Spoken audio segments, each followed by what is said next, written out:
é extremamente relevante para nós. Eu que represento uma companhia que há 15 anos atua dentro da região amazônica, em 5 estados, num programa que inicialmente foi trazido pelo governo federal por um decreto publicado em maio de 2010, na época da presidência do presidente Lula, com viés de recuperar as áreas degradadas na Amazônia com o cultivo de uma cultura perene que não é mecanizável, de uma planta exótica, ou seja, ela não é nativa do Brasil, mas que teria como possibilidade trazer inúmeros empregos, visto que a palma, vulgarmente conhecida como dendê no Brasil, não pode ser mecanizado. O mais interessante é que eu comecei nesse projeto no ano de 2003.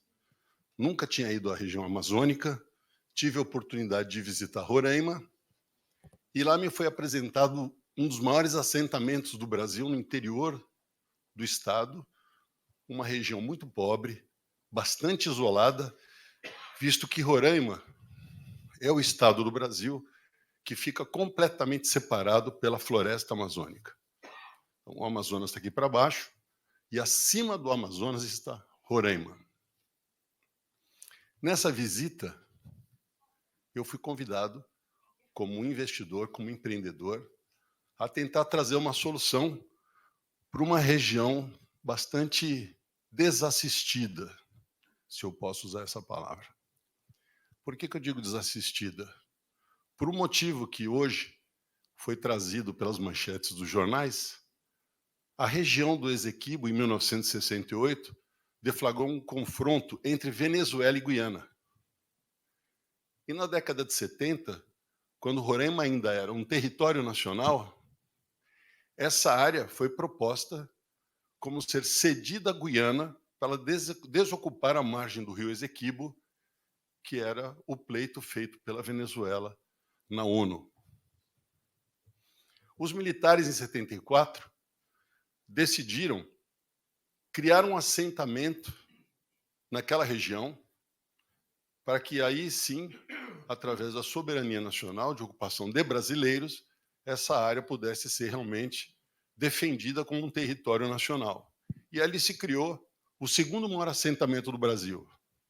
Quando eu visitei, 12 mil famílias lá viviam e tinham como sobrevivência vamos chamar de uma época, uma vida medieval. Roraima hoje é um estado que tem 600 mil habitantes. Esse número cresceu nos últimos anos justamente pela chegada de venezuelanos e completamente isolado na infraestrutura. Então, vejam, o que a gente podia fazer numa região que não tinha eletricidade, rodovias, portos, absolutamente nada. A minha ideia na época foi justamente pegar aquela mão de obra que estava localizada no interior da floresta amazônica, criar a oportunidade de uma cultura que pudesse ser produzida e consumida no local. O único consumo existente naquela região era justamente a energia elétrica, que era feita à base diesel. Então, o propósito, qual foi? Produzir um óleo vegetal, transformá-lo em biodiesel. Se vocês lembrarem, em 2003, que foi justamente essa época que eu visitei Roraima, foi quando o presidente Lula integrou o biodiesel na cadeia de combustíveis nacionais. Então, o biodiesel fazia parte integrante da formulação do diesel comercializado no território nacional, com uma adição adicional de 2%. Então, a minha ideia, a reboque daquilo que o governo federal já tinha proposto para o transporte rodoviário, era usar a mesma técnica e, conforme a gente fosse produzindo esse óleo e o biodiesel como consequência, isso seria misturado no diesel, que serviria para a geração de energia elétrica. Qual foi a minha surpresa em saber que aquela semente que foi germinada em Roraima deflagrou que no sistema da Amazônia eram quase 300 termoelétricas que consumiam mais de 2 bilhões de litros de óleo diesel. Isso chamou a atenção das autoridades. Eu fiz uma apresentação numa audiência pública e eu tive a oportunidade de apresentar justamente esse modelo para o governo federal, que fez não só a lei do zoneamento agrícola da palma, que é a mais rigorosa do mundo, onde o Brasil identificou 31 milhões de hectares aptos a produzir, para ser recuperado com palma, e aí a gente poder substituir o diesel por um combustível fóssil, gerando emprego na Amazônia. E aqui, sendo sincero, e até me emociona um pouco quando eu lembro de toda essa estrada que nós percorremos, foi com êxito que nós conseguimos também trazer o sistema elétrico do sistema isolado, que era completamente independente da agência, para dentro da agência reguladora ANEEL, que começou a realizar os leilões e provocar assim uma substituição daquilo que era originariamente fornecido entre diesel da Petrobras, através da BR Distribuidora, para a Eletrobras, e isso transformado em energia nessas quase 300 termoelétricas. Para vocês terem uma ideia, se gastavam mais ou menos 3 litros de combustível no transporte para fazer chegar 1 litro de diesel no local. Essa conta todo o Brasil pagava, que é a questão da isonomia. E ministro Barroso, é reconfortante, é gratificante a gente ver que hoje uma empresa que começou com 4 funcionários no ano de 2008, eu visitei Roraima como diretor de novos negócios de uma empresa em São Paulo, onde eu trabalhava. Essa empresa não aceitou a ideia de eu, como diretor de novos negócios, estava trazendo, que era para efetivamente investir na produção de biodiesel. Era uma empresa de biodiesel, mas não tinha foco na Amazônia. Eu me desliguei dessa empresa em 2006 e quando a lei estava para ser votada no Congresso Nacional, criando o zoneamento da palma, eu fundei a BBF em março de 2008. Hoje nós somos mais de 7 mil funcionários. E tenho muito orgulho de dizer que a gente promove a descarbonização da Amazônia, porque das 38 termoelétricas que hoje nós temos no portfólio, é o combustível renovável que nós estamos gerando energia para essas comunidades isoladas. O grande problema da palma, e eu aproveito aqui esse fórum para pedir o apoio de vocês, é justamente esse.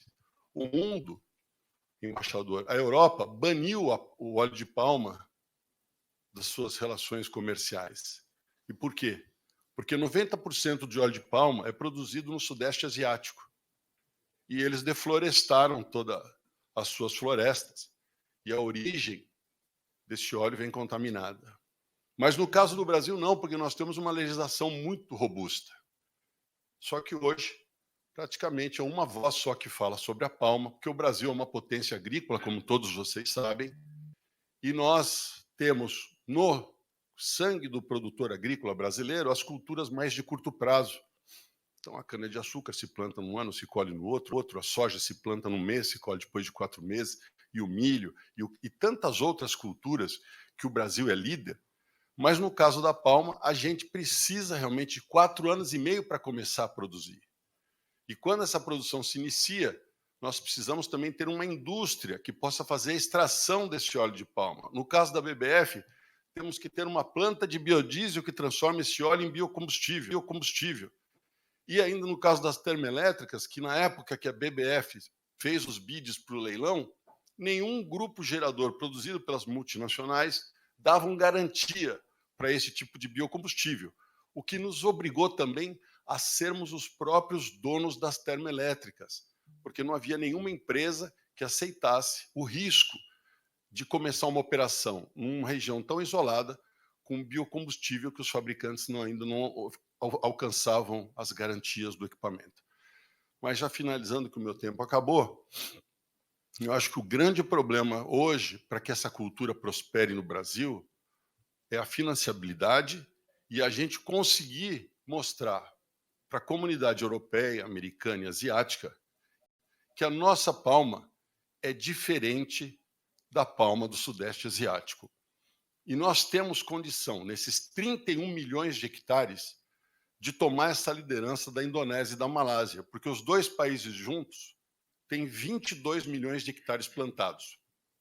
E nós podemos plantar 31 milhões sem derrubar uma única árvore. E o mais importante de tudo, nós só vamos parar o desmatamento da floresta quando nós formos capazes de oferecer empregos, trabalhos dignos para esses 30 milhões de pessoas. Porque não é possível, como eu testemunhei, uma criança de 15 anos mergulhar no rio mais rápido do mundo, que é o Rio Madeira, com uma mangueira, uma borracha na boca, gente, para ganhar R$ 300 por mês. Isso chama-se garimpo. E eu não acredito que um pai crie um filho com essa perspectiva, porque seja um bom negócio, seja o desespero de poder ter comida na mesa. Desculpa que eu me alonguei. Muito obrigado.